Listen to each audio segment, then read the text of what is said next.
Hello, I've taken Adrian out here to top up his vitamin D, but he's don't know what's a redhead, so I'm not sure how much he could stand. But anyway, here he is. Um, yeah, at the start of the second trimester, I contacted an immigration lawyer and a family lawyer, but I talked more to the immigration lawyer, and she told me that it'd be very difficult to bring the surrogate here because it'd be very difficult to get a visa for her. She'd either have to have some specialist medical treatment or be on some sort of educational course. So that meant we'd have to concentrate on getting the baby back once she's born. Um, and she asked me for a lot of information about myself.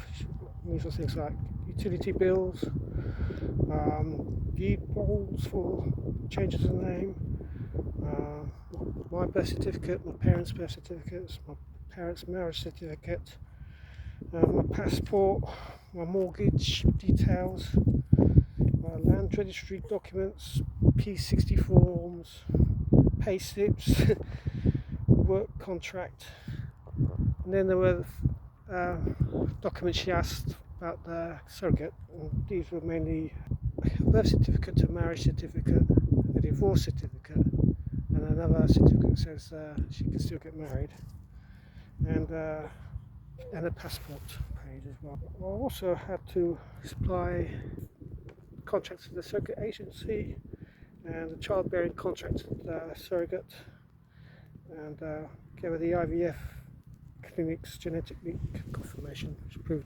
I was the father. And also I sent her the agreement between myself, the surrogate, and the obstetrician who's going to be responsible for the care in the third trimester. And I had to write this long personal statement, which immigration lawyer sort of spruced up a bit.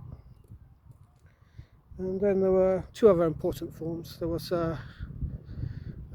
because I'm only British by descent, I had to apply for Adrian's British citizenship, so I needed to get these referees for Adrian's British citizenship application, and I also needed a consent document signed for the passport office.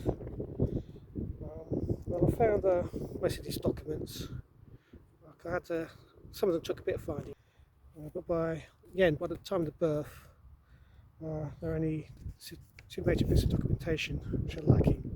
And one was the surrogate's childbearing contract that was signed by her, and full passport page for missing some information off the bottom. Apart from those, two biggest issues were the referee forms and this consent document for the passport office. But they're sort of quite complicated, so I'll have to talk about them later.